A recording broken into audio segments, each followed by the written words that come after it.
Welcome to Search My Suppliers credit report. When we open the report up, we see a summary which shows the company as a whole. If you tell us a company name and it is not limited, then the report will draw a blank. So the first thing that we see is the limited company name, the company number, and the company status. This should be active. Alright, the next thing we see is this colour-coded bar. You see the credit score, which is 93, you see the credit limit, which is over 4 million, and you see the contract limit, and again the status. This page really is a summary, so at a glance you can see the health of the company. If you are seeing yellows or oranges, then we would highly advise that you take a further look, although we would advise to take a look with every company. Okay, so now we move on to the company summary page. Every limited company has to submit up-to-date information every year when they file their tax returns. This page shows you exactly where the company is registered, where they are trading, and even their telephone number. You can also see the date they were incorporated or registered as a limited company. Next we move on to the credit, rating and limit. So you can see that Coca-Cola's credit score is 93. It's there. You can also see what 93 means, as well as breaking down what every score would mean depending on what your supplier is showing. It is showing that high risk is 29 and below. Now again, we're not saying that you can't deal with these companies, however we need to look further into the financial report, which I'll show you in a minute, and work out why the credit rating is so low. In the next section you can see if any of the owners or directors have ever had a CCJ against the name. So this is something that you want to look out for. Again, we're not saying who you can and can't deal with, but obviously if they've had CCJs before, it means they've been to court, lost and not paid. So you need to be thinking carefully before you're paying deposits to these people months or years in advance.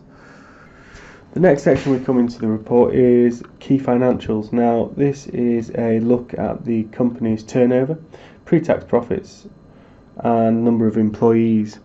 Now this is important, as if we see a steadily declining turnover year on year, then red flags should be ringing. Now we can actually go into the financials a little bit deeper, but this gives you the overall summary. The next is the mortgage summary and the trade debtors and bad debt. Now this really isn't any of our concern, along with the commentary that doesn't really affect us. The next section is the land registry. Again, that doesn't affect us. However, the next is the payment information. This isn't always accurate, however if it's there it can be a sign of good health. The company that we use to run the credit reports linked to certain accounting software, and if it's linked to that correct software, you'll be able to see how quickly the company is paying their suppliers. As Coca-Cola, in this example, you can see that they are paying the suppliers on time, which is obviously a good thing. If we start to see red there outside of 91 days, etc., then red flags should be popping up. Alright, the next is the inquiries trend. Again, I'm not sure how they're getting this information, so I don't know if that is too accurate, but it's showing that, you know, Coca-Cola is getting 6 inquiries a day, so I'd probably discount that. Can't be right. So you can see a list of their current directors again, and now the interesting one is the profit and loss for the last 5 years. What we can see here is between 2016 and 2017 is that they nearly tripled in size, right? If we were to see a turnover going down year on year, then I would be very wary as to whether you'd want to put a deposit down 3 years, 2 years, 1 year in advance. You know, I would be asking to pay a 10% deposit, and then I'd really want to be paying cash on the day or 2 days before max. Next is the balance sheet, but again, unless you are a accountant, you're not going to be able to make head and tail of that. The main thing is, what is the trend? If it's static, it's fine. The rest of that is none of our concern, really.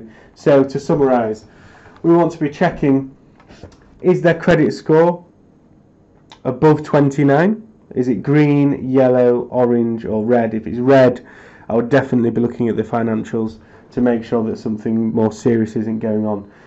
You want to know the exact company name, where they're registered, and the trading address. You also can see and want to know who the directors are, where they live, should anything happen and you need to take them to court.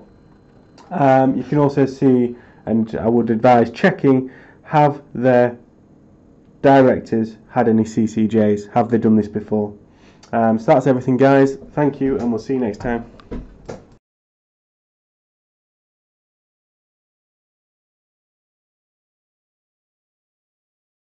Okay, now.